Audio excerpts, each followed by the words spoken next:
Partie 2. Du coup, je vais vous le dire encore une fois, n'hésitez pas de vous abonner à la chaîne, à liker la vidéo et à partager et je vais envoyer ça sur YouTube tout à l'heure. Nickel. Profitez des plus grandes marques jusqu'à moins 60%. Ouvert tous les dimanches. Daniel prépare du riz pour sa famille en toute confiance, car il sait qu'il permet de soutenir la transition écologique du champ à l'assiette. Max travaille avec les riziculteurs afin de mettre en place des pratiques agricoles durables pour faire face au changement climatique tout en proposant un riz savoureux. Pourquoi est-ce que Poppy nous a menti sur l'heure de la joie? C'est la question que je vais répondre. Parce qu'aujourd'hui, elle nous dit dans le chapitre 3 une chose très claire. Le prototype était responsable, car si on l'écoute attentivement, c'était le plan du prototype depuis le début. Le fait que les jouets se retournent contre les travailleurs et cause ce carnage que l'on voit sur les différentes cassettes du jeu. Et maintenant qu'on a traversé Playtime Co et qu'on est au chapitre 4, on a quelques preuves qui nous font penser que Poppy nous a un petit peu menti sur la version des événements et que tout n'est pas forcément vrai. Surtout si on regarde la cassette qui n'a pas de nom et qu'on trouve à la fin du combat contre Goi, Poppy nous raconte que le prototype a donné l'ordre de rester dans l'usine, en affirmant que personne ne pourrait quitter cet endroit.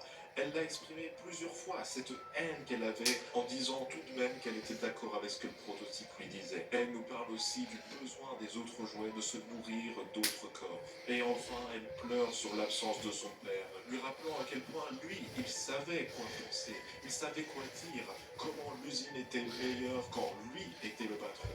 Je pensais que nous allions partir, quitter l'usine là-haut. Le prototype dit que nous ne pouvons pas partir. Pas maintenant, pas.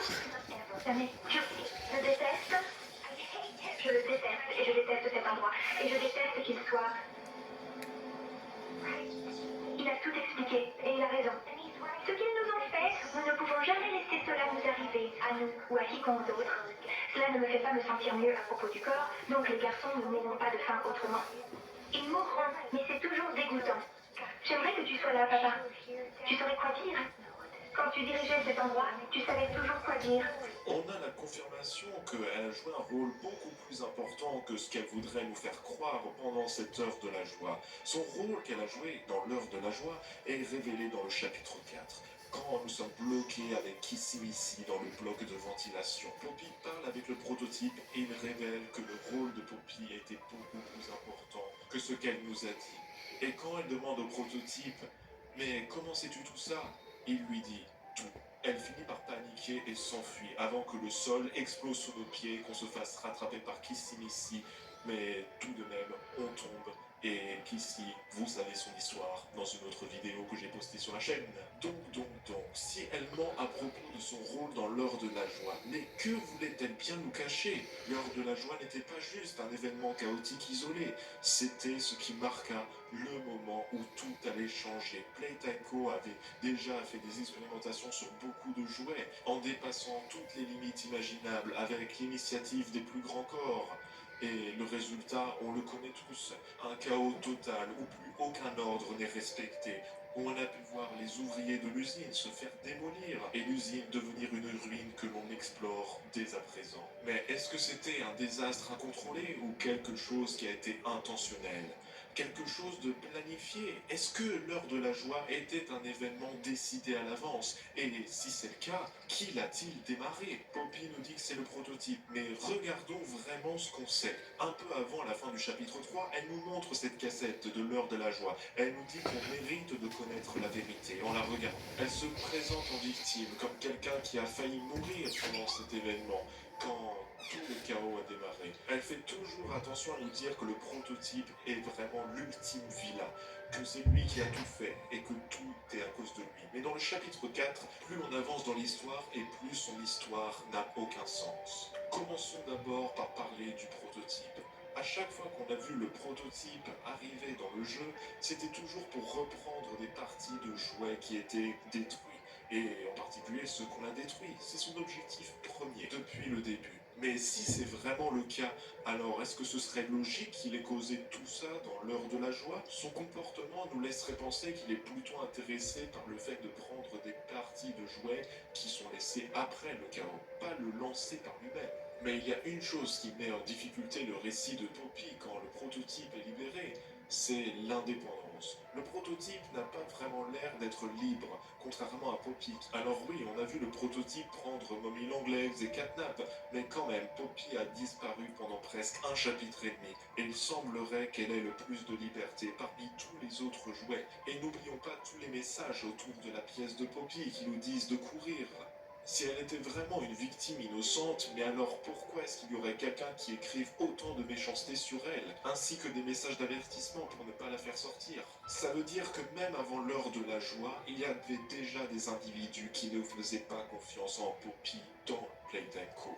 Et on ressent ça dans l'impression que nous donnent les jouets quand ils rencontrent Poppy. Rappelons-nous de Mommy Longlegs qui capture Poppy. Elle ne la traite pas comme seulement une expérience, mais il y a vraiment du ressentiment dans ses mots. Un dessert Alsa, c'est le plaisir de créer et de délicieux moments partagés. Alsa, faire un dessert, c'est donner de l'amour. Et pour tous les gourmands, rien de plus simple que ces bons cookies aux pépites de chocolat. Alsa. Découvrez le nouveau Soupline, fraîcheur infinie, pour une fraîcheur qui dure 4 fois plus longtemps. MSC Croisière vous ouvre les portes d'un lieu unique, le MSC Yacht Club. Ici, votre majordome fait de chacun de vos souhaits sa priorité. MSC Yacht Club, un écrin d'exception dans un monde de choix.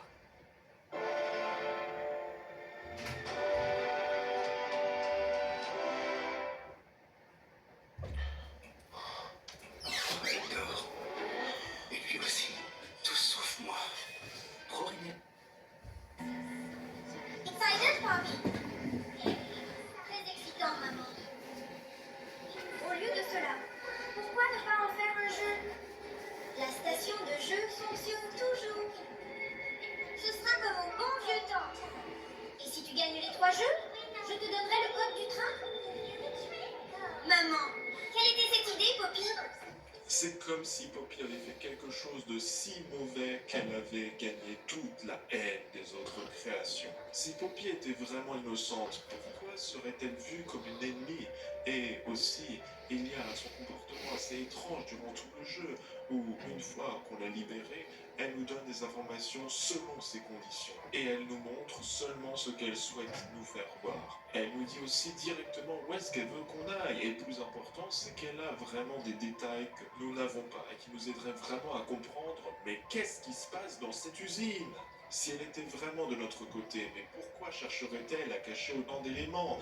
Pourquoi est-ce qu'elle aurait besoin de contrôler tout le narratif? Ça nous amène à une question vraiment importante, qui est pourquoi est-ce que Poppy ment? Si elle était directement impliquée dans l'heure de la joie, alors ça voudrait dire qu'elle est responsable de tout ce qui s'est passé. Le massacre, l'abandon de l'usine et toutes les horreurs que nous trouvons maintenant petit à petit dans toutes les pièces. Ça voudrait dire qu'elle n'est pas juste une observatrice passive, mais qu'elle est un élément déterminant. Et si c'est le cas, alors il est dans son intérêt de ne pas nous faire connaître la véritable histoire de Playtime.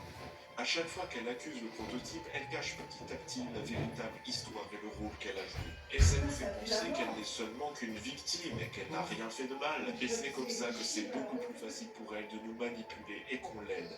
Parce que si on connaît toute l'histoire et tout ce qu'elle a fait, est-ce qu'on serait toujours là à lui faire confiance, à suivre tout ce qu'elle nous dit de faire, sans poser de questions?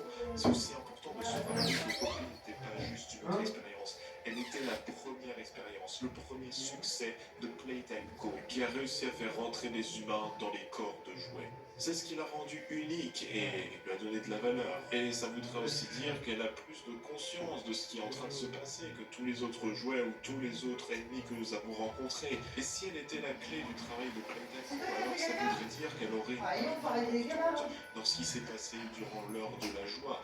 Et peut-être qu'elle a vu ça comme une opportunité pour s'enfuir. Peut-être qu'elle a vu ça comme une opportunité pour arrêter toutes les expériences dans Playtime, une bonne fois pour toutes. Peut-être qu'elle avait une autre raison, mais on l'a pas encore découverte. Ça nous laisse avec vraiment des implications sérieuses concernant le chapitre 5. Parce que si Poppy nous a menti durant tout ce temps sur l'heure de la joie, alors elle aurait pu nous mentir sur d'autres aspects. Est-ce que le prototype est vraiment un vilain? Pour rappel, il nous a laissé survivre dans le chapitre 3. Catnap ne nous a pas directement tués parce que c'était sous les ordres du prototype qu'il adulait. Et écoutez ce passage d'Harley Sawyer qui nous parle de Poppy. Tout coïncide. Et elle est aussi innocente. T'a-t-elle dit quel était son rôle dans l'heure de joie? Qu'elle savait que ça arrivait. Ou a-t-elle omis ce détail crucial? Oui, ça ne m'étonnerait pas. Que t'a-t-elle aventuré? Te trahir et de te dire que ce que tu avais besoin de savoir pour faire comme tu l'as demandé. Et la question qu'on peut se poser, c'est est-ce que Sawyer aussi s'est fait berner par Poppy? Ouais. Utilisé pour connaître les Je sais pas. de l'usine. Mais il ne faut pas oublier une chose, le prototype a détourné nos bombes que nous avions plantées sur les fondations et que maintenant tout ce qu'on sait de la fin du chapitre 4 est que Poppy nous a abandonnés et que nous ne pourrons plus l'aider. Mais peu importe, car plus on plonge dans l'histoire et plus on se rend compte de la complexité. Qui est en train de nous mentir? Qui a raison? Qui a tort? Qui veut nous manipuler? Et c'est tout l'objectif de cette chaîne, répondre à ces questions. Alors n'hésitez pas à mettre un pouce bleu et cliquer sur les vidéos qui s'affichent ou la playlist